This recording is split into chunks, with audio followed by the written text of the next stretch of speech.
Hi, Kyle with Driveline Baseball here. We're going to talk a little bit about pitching mechanics today. I know I try to stay away from talking in general about pitching mechanics, but I get a question all the time.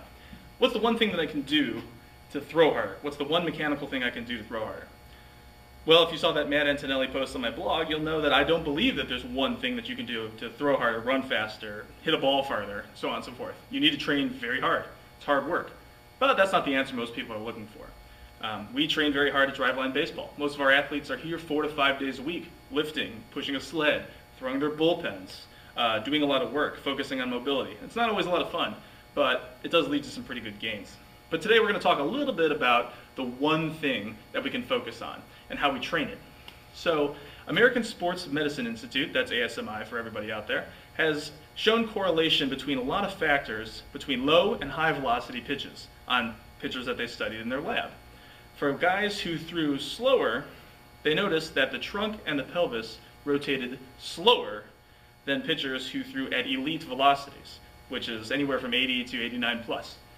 And in a lab, that's a pretty good setting. It's hard to throw 90 plus off a plastic mound and being watched and having a lot of stickers on you.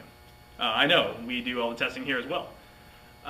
So just telling someone to rotate their pelvis faster or their trunk faster isn't usually a good coaching cue. They start rushing, they start missing up and in. It's very common. The arm is late, so on and so forth. Then they go to correct it, and then it ends up being a mechanical flaw that can lead to injury or just inconsistency.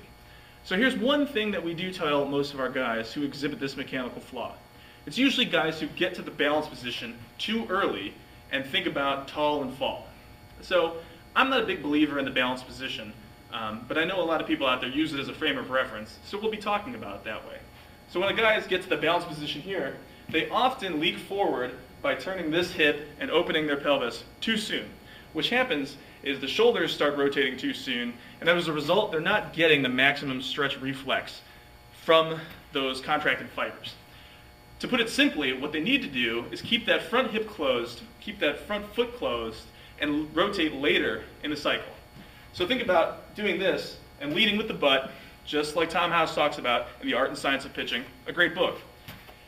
Getting down the hill like this and rotating much later in the delivery.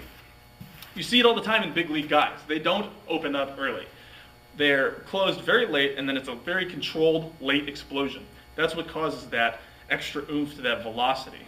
So how do we train it? Well, that simple cue goes a long way. You know, a lot of guys pick up a couple of ticks on their fastball right away if they have that big flaw. But what do? We train with medicine balls.